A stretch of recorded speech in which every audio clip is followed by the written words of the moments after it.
Something Lives in the Warehouse, written by snugglyaggron. Something lives in the warehouse.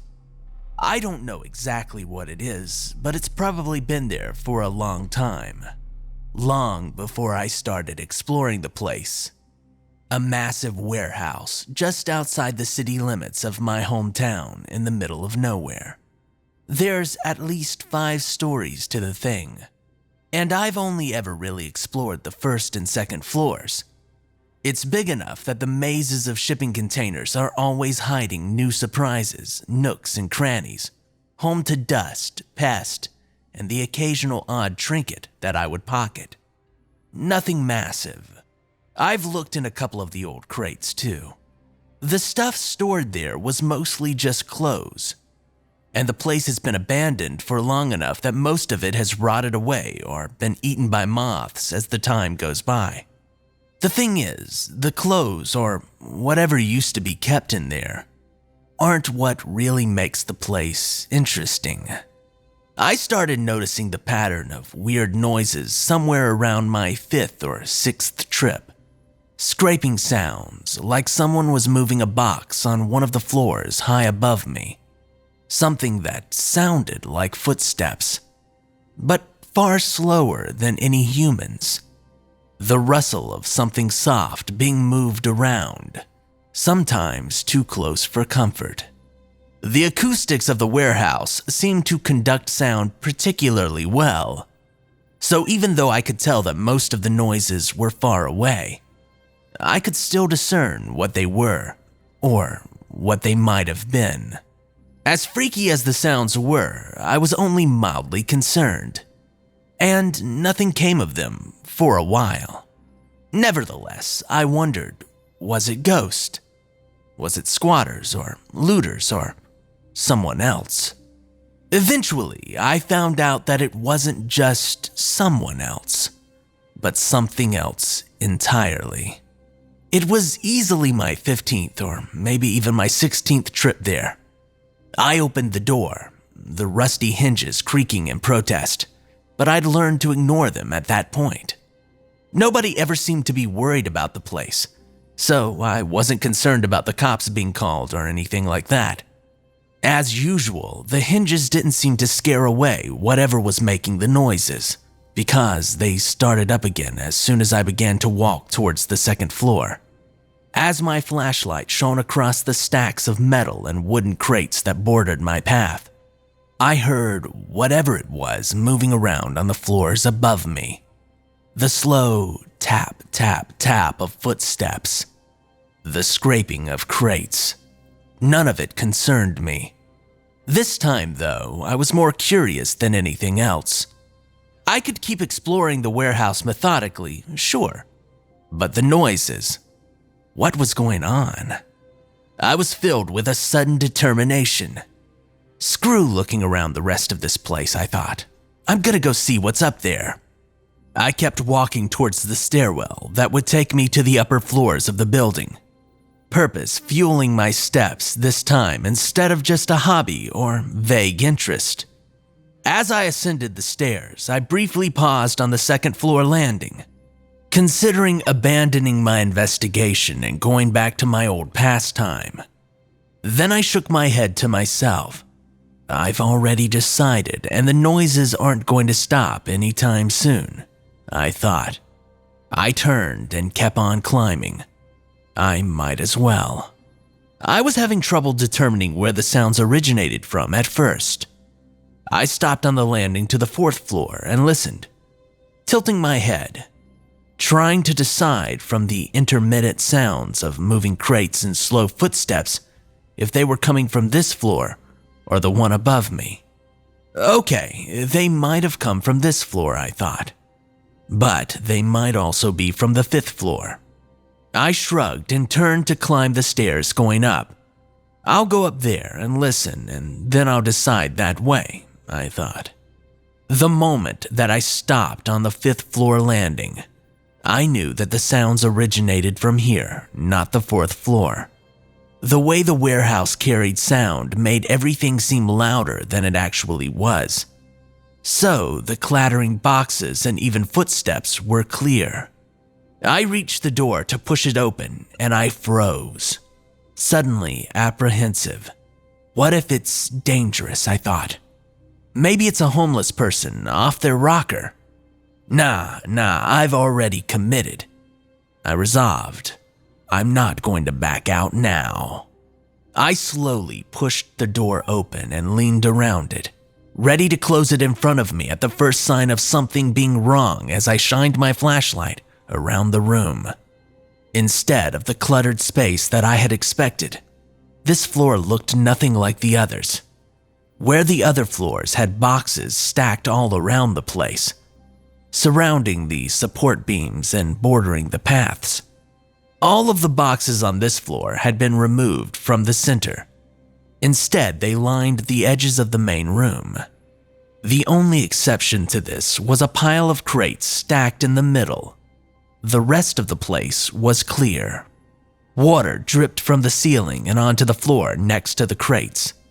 The drip, drip, drip, strangely quiet in comparison to the other noises. What the? I muttered aloud to myself as I stepped fully into the room and let the door swing shut behind me. I swept my flashlight around, scanning the towers of boxes as I approached the ones in the center. About 3/4 of the way there, I heard something to my left. I stopped in my tracks, whipping my flashlight around to face the source. And I saw something vanish behind a stack of crates, too fast for me to know what it was. I paused, frozen for a moment. Do I investigate the movement or the crates? I swallowed nervously. I'm closer to the crates, I thought, so I might as well take care of that first. I slowly moved towards the crates, keeping my flashlight on the place that I'd seen the movement for a few moments more. When nothing else happened, I relaxed a little bit, and I turned to face the center crates. I inspected the one directly in front of me. It was wooden, nailed shut firmly enough that I was certain I wouldn't be able to pry it open without a crowbar. Luckily, I wouldn't have to open it to know what was inside. The block letters printed on the side read, "Feathers." Feathers, I murmured to myself. I guess for stuffing pillows, things like that. I surmised with an internal shrug. I turned my flashlight upwards to scan the pile. It looked like all of the crates were the same. I frowned. Why feathers? I froze in place when I heard something move to my right. I whipped around, and one more time, my flashlight caught something vanishing behind a pile of crates. "Hello?" I called, my voice surprisingly steady for the amount of adrenaline pumping through my system. "Who's there?" I didn't get a verbal response, but I heard a familiar rustling noise. The sound of something soft being shifted that I recognized from the other times I'd heard it during my exploration sessions. I blinked. Is this whatever's been making the noises? Hello? I called again, taking a step towards where I'd last seen the movement. When catastrophe failed to strike, I took another step, and then another. I've heard you making sounds up here for a while." The rustling happened again, accompanied by a couple of those tapping footsteps. What is it, I thought. I'm not here to hurt you or anything like that, I said, trying my best to come across as reassuring and friendly. I'm just curious, did you put all these crates here? I got no response for a few moments as I got closer and closer to the edge of the room. I stopped before I reached the crates stacked there, shining my flashlight into the wide gap between the two stacks. If it was you, then what? I started to say, but I stopped as soon as something stepped out slowly from behind the box stack to the right. A pale human face, no eyes, far taller than any human should have been. I backed up a step, and I felt my hands start to shake. This thing's face erode the edges of the uncanny valley. It looked human, but it didn't move or even emote, and it lacked anything organic aside from its shape. A white oval caught in the beam of my flashlight.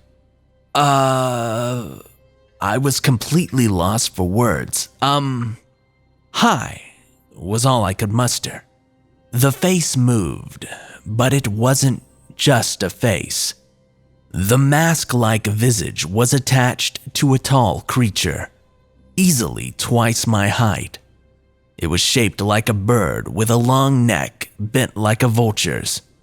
Their entire body, aside from their lower legs and feet, was covered in brown feathers, neatly preened and soft-looking, and their back was hunched, placing their face on a level with the rest of their body.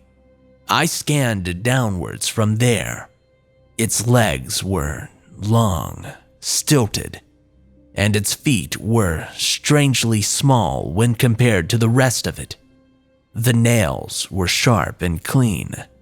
They were the source of the slow, even tap-tap-tap footsteps. Their wings, instead of being folded like a normal bird's, hung down at their sides. At the joint where the claws would have been on a pterodactyl, there were instead a set of pale human hands. Their movements were slow, calculated. They tilted their head for a moment, thoughtfully, and then it started walking towards me. Hey, I didn't mean to, intrude or anything, I said hurriedly, holding up my free hand and starting to back up very quickly. I can leave, if you, Whoa. I stumbled and fell, landing hard on my ass. I sat there for a second, startled, but as the thing approached, I very quickly became more concerned with it than with my fall. I struggled to think of bargaining chips that I could use to get this thing not to hurt me as I scrambled backwards on the ground. I'm sorry. I didn't mean to trespass or anything. I laughed nervously. I promise I'm not here to hurt you, I told it. I bumped into something, and I realized that I had reached the stack of feather-filled crates in the middle of the room. The water from the leak in the ceiling landed on my right shoulder, and I jerked away on instinct. The water smelled foul. The stench of rot hit my nose like a truck, and further confused my brain. The creature was now too close for me to escape to the other side, so I pressed myself up against the crate behind me, trying to get as far away from it and the leak as possible. I squeezed my eyes shut and said, "Please don't hurt me." I prepared myself for whatever means of attack this thing would utilize. To my surprise, though, attack never came. Instead, they patted me on the head. I opened my eyes, surprised, as they lowered their hand, the feathers rustling. They observed me for a moment longer, head tilted, and then bobbed it a couple of times, as if to reassure me. Without further ceremony, they turned away from me, and they walked back to the crates that they had first emerged from. I stared after them for a moment, and then I stood, somewhat shakily. All right, cool. Did you put the crates here? I asked. It stopped and turned to face me. For a moment, I wondered if it even understood English, but then it nodded at me. "Oh, all right," I said. They turned back and kept walking towards the crates. I hesitated for a moment and then I followed them. If you don't mind me asking," I said, still somewhat nervous, but a little reassured by the creature's actions. "Why do you stack the crates like that? Are you just organizing them?" The creature shook its head as it made its way around the crates. I followed them, not too closely, but closely enough to see where they were going with my flashlight. Then what for? If you don't mind me asking," I added, repeating myself just in case. They turned to me and held up a finger as if to say, "Wait a moment." Then they pointed to the flashlight in my hands, then a small stack of crates next to us. I blinked at them. "What? Oh, here?" I shined my flashlight onto the crates, trying my best to illuminate as many as I could. They nodded, seeming satisfied. Then they bobbed their head back and forth, scanning the pile. If you're looking for another feather crate, there's one right there, close to the top," I said somewhat tentatively, pointing to it. They followed where I was pointing and looked up at the crate, and then nodded at me happily. I nodded back with a nervous grin. The creature began to climb the stack, easily scaling it with their long, steady legs, using the crates like stairs. At no point did they lose their balance, no matter how precariously they appeared to be perched on a thin ledge. When they reached the crate of feathers that I'd pointed out, labeled with the same block letters as the others in the center of the room, they placed their hands on either side of it, and then I realized how overall frail they looked. Suddenly, I wondered if they were going to be able to get the crate down. I'd be careful if I were," I started to say, but to my surprise, they lifted the box with ease. They climbed down from the crates with the same grace that they had used to scale it in the first place. Then they stepped around me and the other crates, making their way back to the center of the room. Again, I followed them, shining my flashlight upon the stack of boxes. I watched as they started to climb, and then suddenly I realized that they'd arranged the crates in such a way that they acted like a staircase, enabling them to make it higher up the stack with ease. I watched them silently as they climbed. When they reached the tallest part of the stack, they stopped and tilted their head, seemingly thinking. After a moment, they placed the box in front of them and then shifted it from left to right, not satisfied with its exact position. I recognized these as the scraping sounds that I'd heard from below on my previous expeditions. Curious, I glanced down at the crate nearest to me, and I nudged it with my foot, or I tried to, because it didn't budge. The crates of feathers were, apparently, very heavy, far too heavy for me to move at all with just one foot, but not too heavy for the masked creature to carry. "Are you building something?" I called up to them. They adjusted the crate a couple of more times and then nodded at it, seeming satisfied. Then they looked down at me and nodded again in response to my question. What is it?" I asked. "Stairs?" They nodded at me again as they walked down their makeshift steps, steady, never wavering or stopping to catch their balance. I frowned a little bit. "Stairs? To what?" I asked. They reached the bottom and pointed up at the ceiling. I raised my eyebrow at them. "Isn't this the top floor?" They shook their head and pointed at the ceiling again, more emphatically this time. "There's another floor?" I started to ask, but then I stopped as I looked up, bringing my flashlight beam with me to see more easily. There was a hole in the ceiling. That wasn't what was unnerving about it, though. It was what I could see, and what I couldn't see, that scared me. The light from my flashlight seemed to just stop when it reached the ceiling, as if refusing to go past the edge of the hole. Beyond that, there was nothing but a silent, oppressive void. Nothing but a shadow, darker than the night sky outside. Nothing except a pair of perfectly circular white eyes. I was paralyzed with a sudden dread, my mouth half open, where it had stopped when I was speaking. My flashlight beam wavered slightly with my trembling hand. What is that?" I asked in a shaky whisper. The masked creature simply looked at me and shrugged. They didn't seem afraid at all. Are you building the stairs to get to it?" They shook their head yes. Are you...